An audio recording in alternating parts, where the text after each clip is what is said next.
In the previous episode, we saw how Dr. Cosmos Maduka, the great billionaire, grew from childhood into an admirable youth of commendable success. Despite facing many frustrating challenges in life, we observed how he reached a point where he could rent his own house and take care of himself properly. However, despite the progress he had made, he desired something very much. He looked forward to getting married. In this new episode, let's pick up the story from there. As time progressed, Cosmos Maduka deeply desired to get married. He looked forward to finding a good woman who would stand by his side as he built his business empire. It was not long before God helped him meet a sweet lady named Charity. Although she was more educated than he was, she was willing to marry him despite his lack of formal education. She loved Cosmos for who he was and believed in his vision for life. This made her parents and family members very angry. They thought she was insane. They could not understand why she loved him, and they even suspected that he must have bewitched her. At one point, Cosmos was shot 3 times by her uncle just to scare him of her life. But despite all this, she remained firm in her decision to marry Cosmos, and in the year 1978, they got married and began to build a family together.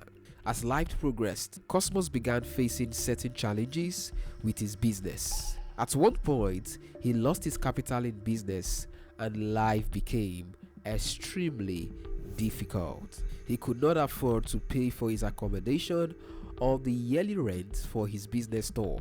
It was a frustrating time for him, but he never gave up. He approached the adversity as a refining fire that would make him a stronger man. He continued trusting God for restoration. In time, things began to improve again. He began to receive goods on credit from his suppliers so he could pay them back later after selling. As this went on, he paid all he owed in due time, gaining him more favor with his suppliers that led to more amounts of goods on credit. As life improved for Cosmos, he began teaching his wife the basic principles of financial management. He made her understand the necessity of discipline when it came to handling finances. Initially, it seemed like he was being inconsiderate and too strict, but over time, his wife understood the importance of frugality in building great wealth. Before long, she herself became so skilled at managing money so well. As life went on and things began to be better again, it was time for him to pick up his sets of apprentices who would learn under him to replicate the exact business he was doing for themselves later on. This apprentice would serve him for a minimum of 5 years, after which they would be released to start their own businesses.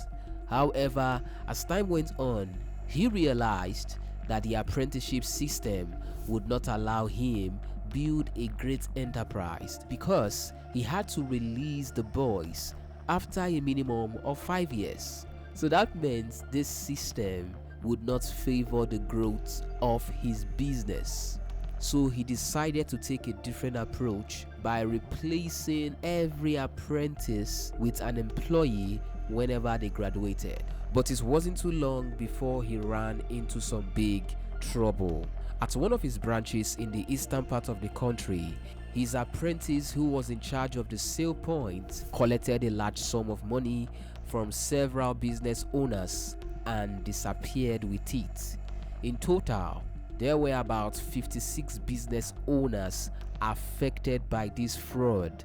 Although Dr. Cosmos was not personally involved in the fraud and was unaware of what was happening, but his business was sued for fraud and he had to repay all the 56 business owners. It was a tough situation. At that point, he decided to take a step that many business owners in his position would have to face one day. He chose to bring systemic order into his business. It was time to incorporate his company and operate in a more formal and professional manner.